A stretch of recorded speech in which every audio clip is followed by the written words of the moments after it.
Hola, ¿qué tal? Sean ustedes bienvenidos al Baúl del Misterio, el podcast donde narraré temas sobre crímenes reales, asesinos en serie, casos sin resolver y el intrigante mundo de lo paranormal y lo místico. Mi nombre es Rafael Elcir Enríquez y seré su guía en esta expedición hacia lo inexplicable. Cada semana nos sumergiremos en los rincones más sombríos de la historia, desenterrando secretos y analizando los casos más enigmáticos que han desconcertado a la humanidad. No solo nos limitaremos a lo terrenal, también nos aventuraremos en el reino de lo paranormal, explorando casos fantasmales, encuentros con lo inexplicable y leyendas misteriosas que han aterrado y maravillado a lo largo del tiempo. Bienvenidos.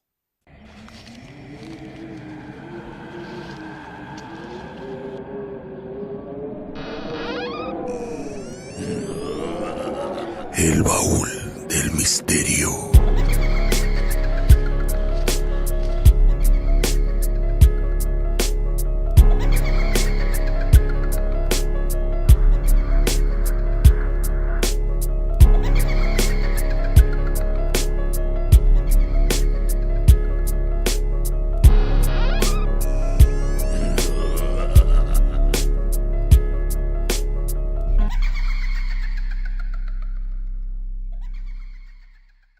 En el capítulo anterior, vimos cómo Jim Jones creció en un ambiente disfuncional que influyó profundamente en su vida.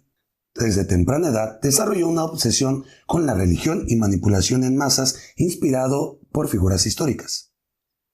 Y que a los 21 años lo llevó a fundar el Templo del Pueblo, atrayendo seguidores con su mensaje de igualdad racial y actos de caridad, aunque utilizando tácticas de manipulación y engaño. También vimos cómo trasladó su culto a California, donde continuó expandiendo su influencia y poder político, con engaños y manipulaciones disfrazadas de buenas intenciones, lo digo entre comillas. Jones fomentó paranoia y miedo entre sus seguidores, preparando el terreno para la eventual tragedia en Johnstown.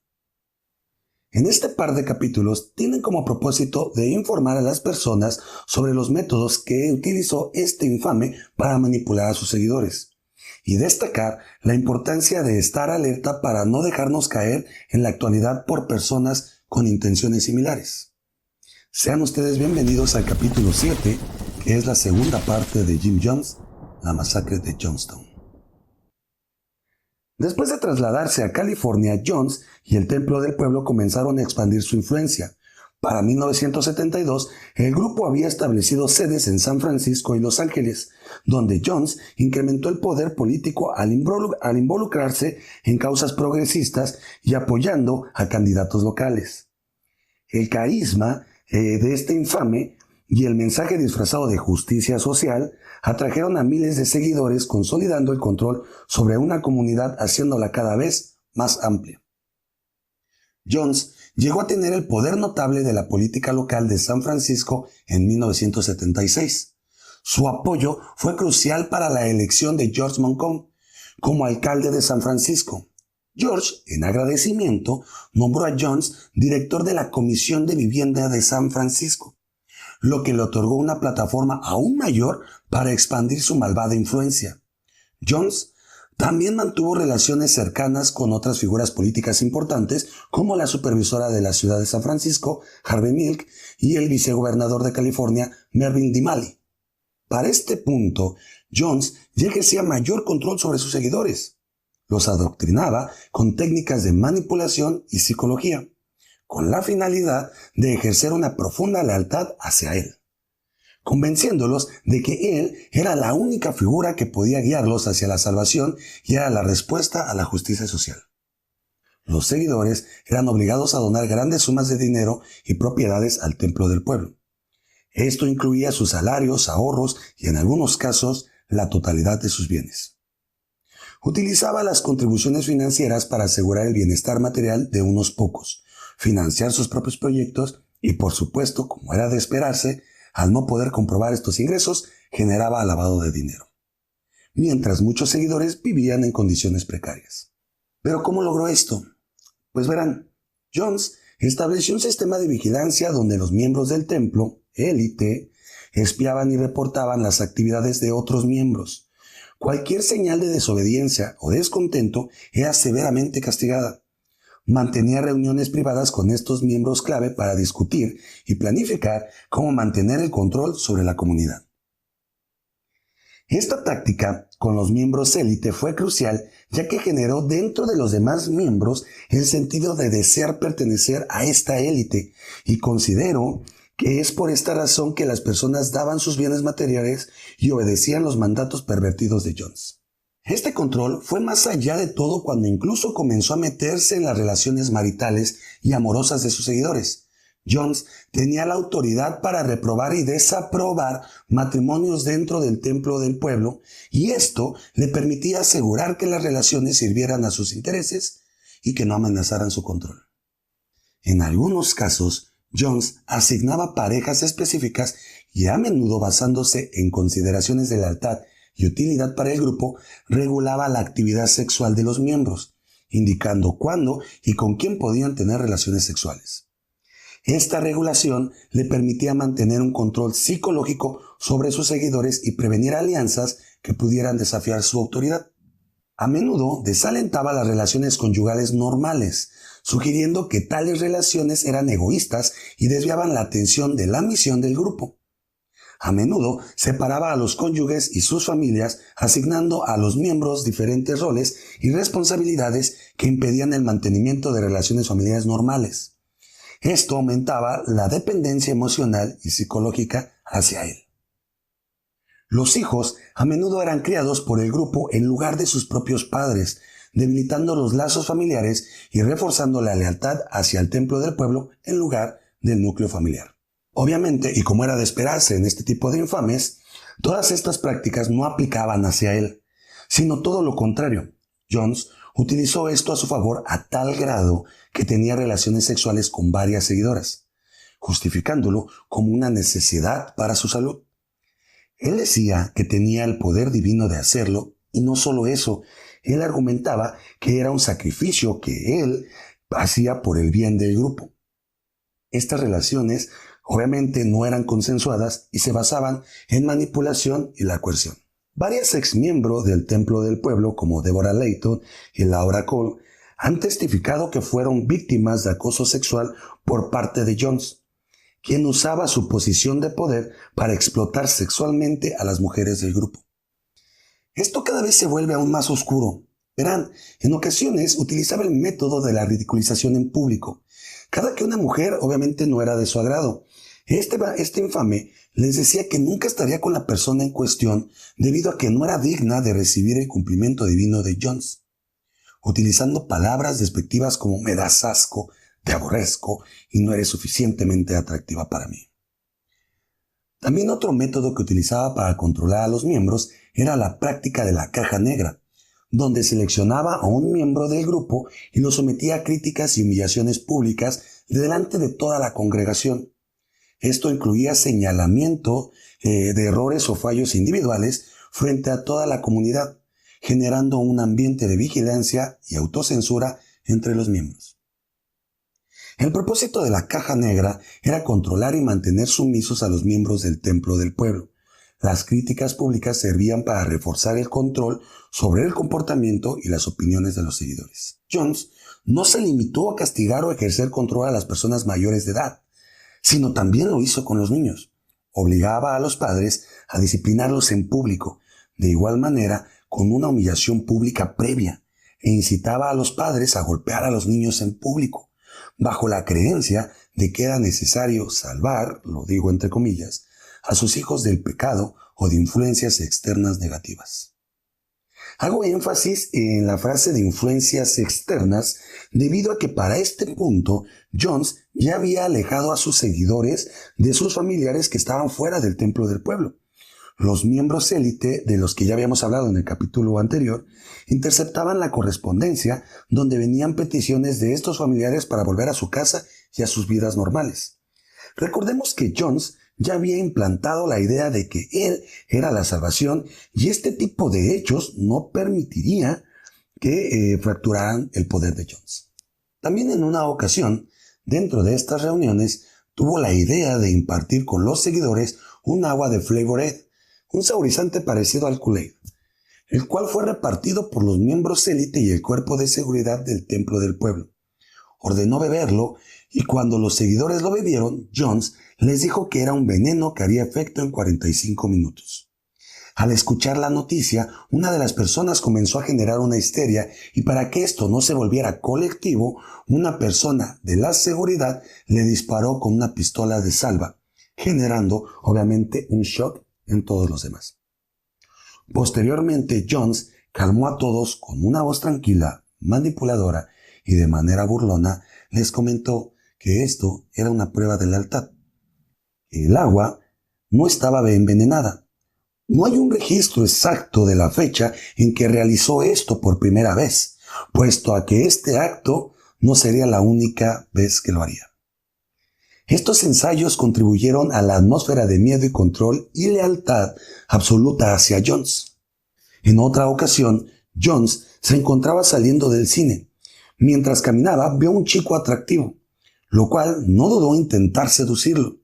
Con señas, lo llevó hacia el baño y cuando el joven entró, Jones se encontraba masturbándose frente a él. Lo que no sabía es que este joven era un policía infiltrado que estaba ahí investigando otro caso. Jones fue detenido, pero solo fue multado con $500 y salió libre. Este hecho hizo que Jones tuviera gran preocupación, pero no por el acto que acababa de hacer, sino que tenía miedo que esto se diera a conocer en los miembros de su culto y por ende también a las personas que conocía dentro de la política. Dentro del templo del pueblo ya existían personas que estaban dudando sobre su permanencia en él. Durante este periodo, 8 personas desertaron y comenzaron a alertar a autoridades y prensa sobre las prácticas que realizaban dentro del culto. Un hecho que marcó esto fue la muerte de Bob Houston. Bob trabajaba como operador de ferrocarril y murió de manera violenta en un accidente que involucró un tren. Poco antes de su muerte, había estado hablando abiertamente de dejar el templo del pueblo y había sido crítico con las prácticas del grupo.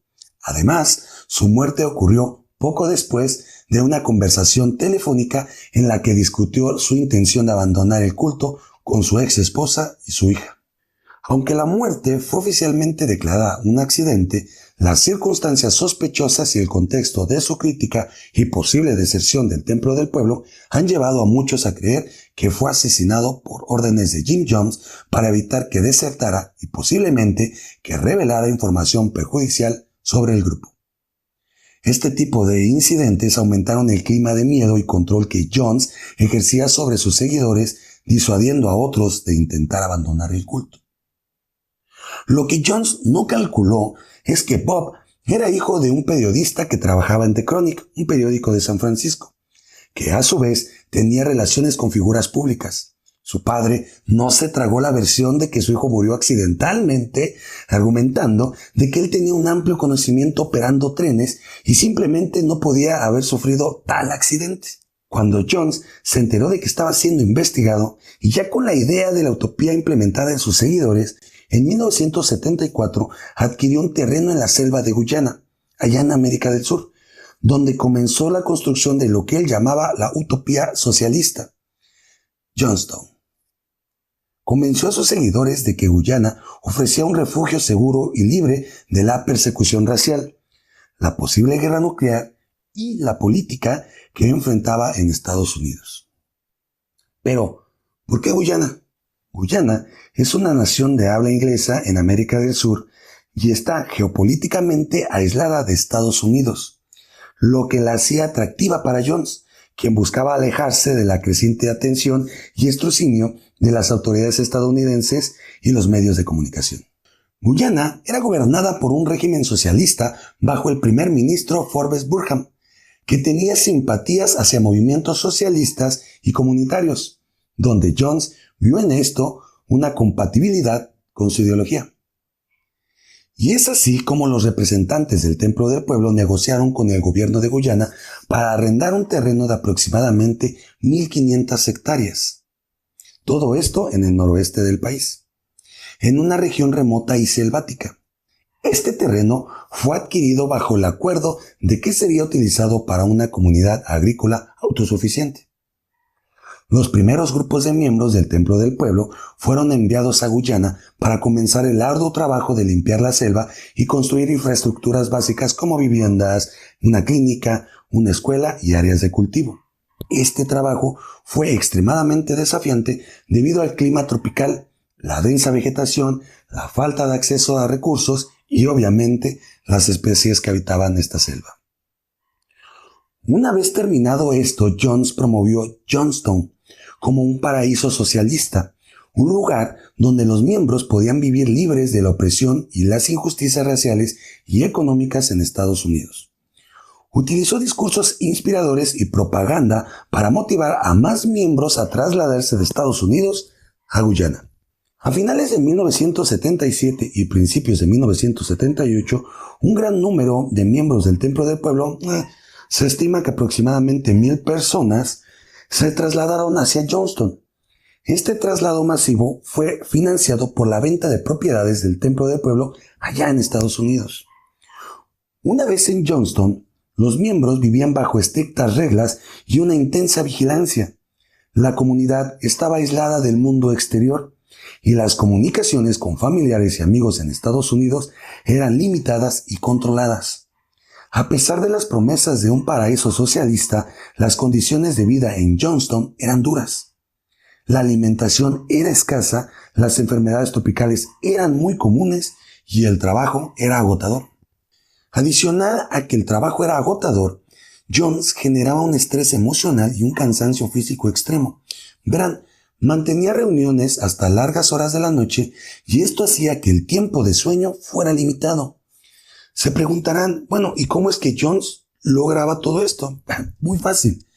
Comenzó a abusar del uso de anfetaminas y esto provocaba que se mantuviera despierto durante estas misas o estas juntas. Pero esto generó una irregularidad en su salud y después, para poder conciliar el sueño, usaba medicamento para poder dormir. Se dice que esta práctica la venía ya realizando desde hace tiempo atrás y que es la razón por la cual siempre se le veía con sus gafas negras, puesto a que no podía permitir que las personas vieran sus ojos en mal estado porque, obviamente, las drogas estaban prohibidas en su culto. Como dato adicional a esto y la manera en que Jones justificaba el uso de sus gafas negras era la siguiente. Él les decía a sus seguidores que tenía que utilizarlas puesto a que si te veía directamente a los ojos, podías morir quemado. Adicional a esto, ¿recuerdan la prueba de lealtad? Jones realizaba este acto con más frecuencia ya en Johnstown, lo cual hizo que el control fuera aún más severo. A esto lo llamó la Noche Blanca, o The White Night. En Estados Unidos, la falta de comunicación con las personas del Templo del Pueblo por parte de sus familiares, adicional a los testimonios de los desertores, el lavado de dinero y el crimen de Bob, hizo que despertara la curiosidad del congresista Leo Ryan, quien para el 17 de noviembre de 1978 decidió ir a visitar, observar y documentar lo que ocurría en Johnstown. Ryan llegó a Guyana acompañado por un grupo de periodistas y algunos familiares de los miembros del Templo del Pueblo que querían verificar el bienestar de sus seres queridos. Ryan y los acompañantes inicialmente fueron recibidos cordialmente por Jones e incluso intentó mostrarles una imagen positiva de la comunidad. Durante esta visita, todo parecía ir bien inicialmente y Jim Jones organizó una presentación para mostrar la vida comunitaria y feliz en Johnstown. Durante la noche, el congresista Ryan recibió una nota escrita por miembros del Templo del Pueblo, Vernon Gosney y Monica Bagby, quien expresaba su deseo de abandonar Johnstown. Gosney deslizó la nota al periodista Don Harris diciendo: «Ayúdenos a salir de Johnstown». En la mañana siguiente, el 18 de noviembre de 1978, más miembros del templo se acercaron a la delegación del congresista Ryan y solicitaron salir de Johnstown. En total, alrededor de 15 miembros decidieron desertar. Esta noticia se difundió rápidamente entre la comunidad, aumentando la tensión en Johnstown. Esto hizo que el congresista confrontara públicamente a Jones en el pabellón central de Johnstown, donde Jones trató de persuadir a los desertores para que se quedaran y minimizó el impacto de sus deseos de irse. Sin embargo, los desertores se mantuvieron firmes en su decisión de abandonar el asentamiento. Jones le comentó al congresista que las personas que habitaban Johnstown no estaban obligadas a quedarse, así que si su deseo era irse, tenían las puertas abiertas para hacerlo. Así que el congresista, las personas que los acompañaban y los desertores se dirigieron al cercano aeropuerto de Port Kaituma. La situación estaba tan tensa ya que los desertores estaban nerviosos y temerosos a las represalias.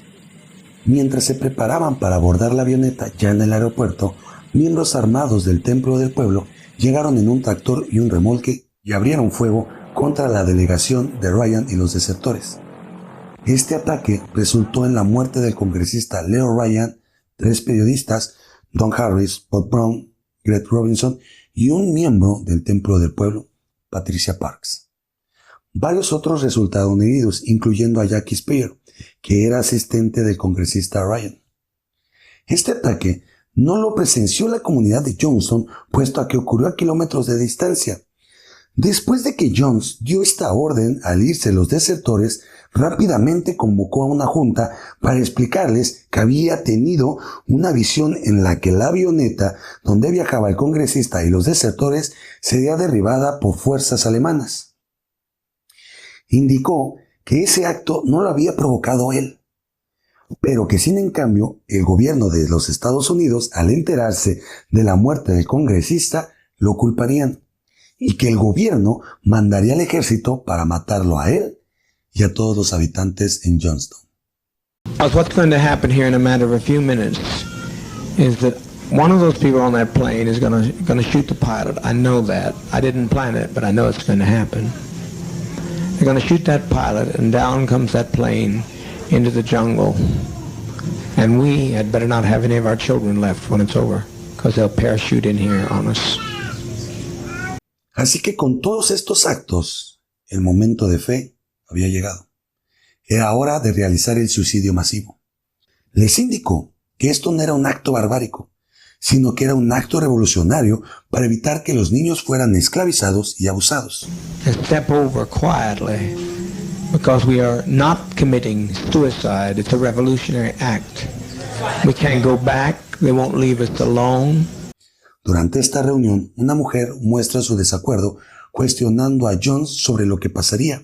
También lo cuestionó sobre el supuesto plan que tenían de contingencia con Alemania para que fueran refugiados por esa nación. Jim Jones dijo que los habían traicionado y que ya no existía dicho acuerdo. We've been so betrayed. We have been so terribly betrayed. Claramente el acuerdo nunca existió. Las personas de seguridad con los miembros de élite comenzaron a servir cianuro de sodio en la bebida de Flavor Aid, sabor uva, quien fue distribuida para todos los seguidores. Jones comentó que comenzaran con los bebés y niños, y se los dieron en jeringas, para que posteriormente esta bebida fuera tomada por los demás. So, my opinion is that we be kind to children and be kind to seniors and take the portion like they used to take in ancient Greece. Cabe mencionar que el cianuro es un veneno extremadamente letal que actúa rápidamente al interferir con la capacidad del cuerpo para utilizar oxígeno, causando una falla en los órganos y eventualmente la muerte. Los síntomas incluían convulsiones, dificultad para respirar y el paro cardíaco. Cuando lo ingirieron los niños, estos comenzaron a llorar de dolor, a lo cual este infame, como lo era Jones, les comentó que lloraban por la tensión del lugar y porque estaba amargo, obligándoles a ingerirlos ellos también. Cuando esto sucedió, se hizo una ola de gritos de dolor en todo el lugar. Curiosamente, Jones no lo bebió, lo que hizo en un acto sumamente cobarde, viendo todo el panorama, tomó su pistola y se pegó un tiro en la cabeza. Poco después del ataque al congresista Leo Ryan y su grupo en el aeropuerto de Port Kaituma, las autoridades de Guyana fueron alertadas. Soldados guyanenses y la policía local llegaron a Johnstown. Descubrieron la escena del suicidio masivo. Los cuerpos estaban esparcidos por todo el asentamiento, muchos en torno al pabellón central donde habían ingerido el veneno. La noticia del suicidio masivo y los asesinatos en Johnstown se difundió rápidamente, conmocionando al mundo entero. Los medios de comunicación internacional cubrieron extensamente el evento, y la tragedia se convirtió en un punto de discusión global sobre los peligros de los cultos y el control mental. Algunos miembros del Templo del Pueblo lograron escapar del suicidio masivo, escondiéndose en la selva y en otros lugares remotos del asentamiento. Estos sobrevivientes fueron rescatados y evacuados por las autoridades de Guyana y fuerzas estadounidenses. La recuperación de los cuerpos fue un proceso largo y complejo. Equipos de recuperación, incluyendo personal militar estadounidense, fueron enviados a Johnstown para recuperar y repatriar los cuerpos. Los cuerpos fueron llevados a la base de la Fuerza Aérea de Dover en Delaware para su identificación y disposición. Posteriormente a esto, el FBI y otras agencias de investigación llevaron a cabo extensas investigaciones sobre los eventos en Johnstown, incluyendo la manipulación de Jim Jones, las condiciones en Johnstown y los asesinatos en el aeropuerto de Port Kaituma. Las investigaciones revelaron detalles sobre el control coercitivo y el abuso psicológico ejercido por John sobre sus seguidores. Algunos miembros del Templo del Pueblo fueron arrestados y procesados por su papel en los asesinatos y en las operaciones del culto. Larry Layton, un miembro del Templo del Pueblo que participó en el ataque en el aeropuerto, fue arrestado y extraditado a los Estados Unidos y condenado por conspiración y asesinato. Esta tragedia tomó la vida de más de 900 personas y es un claro ejemplo de la vulnerabilidad humana frente a líderes carismáticos y manipuladores, y que abusan del poder para satisfacer sus propios intereses. Cabe mencionar que no es mi intención glorificar estos actos, sino más bien es informar y educar para prevenir.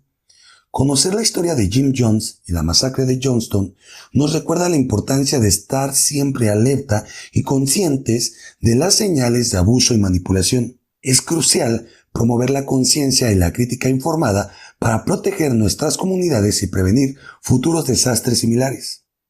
Cabe mencionar que después de esta tragedia, el Templo del Pueblo fue desapareciendo de manera gradual.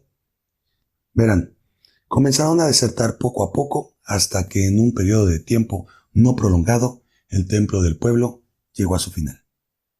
How very much I've loved you. How very much I've tried my best to give you the good life.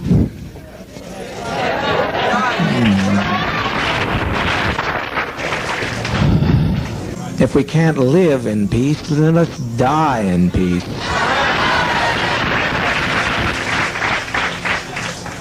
Si te interesa explorar más sobre temas como estos y mantenernos misteriosos, sígueme en mis redes sociales. Comparte tus comentarios y reflexiones. Juntos podemos aprender y crecer para construir un futuro más seguro y consciente. No olviden dejar sus comentarios en la parte de abajo. Su opinión me ayuda bastante para saber qué tal les está pareciendo el contenido. También quiero saber la opinión que tienen sobre este infame, sobre este capítulo y sobre este culto. No olviden compartir todo mi contenido y reaccionar a los videos que estaremos subiendo periódicamente. Quiero compartirles también que con este video se abrirá la cuenta en YouTube que tendrá por nombre El Baúl del Misterio. No olviden seguirme en Facebook, estoy como el Sir Rafael Enríquez, y en TikTok como @baúlmisterioelsir. Me despido, no sin antes comentarles que mantengan sus ojos abiertos y su mente curiosa. Esto fue El Baúl del Misterio.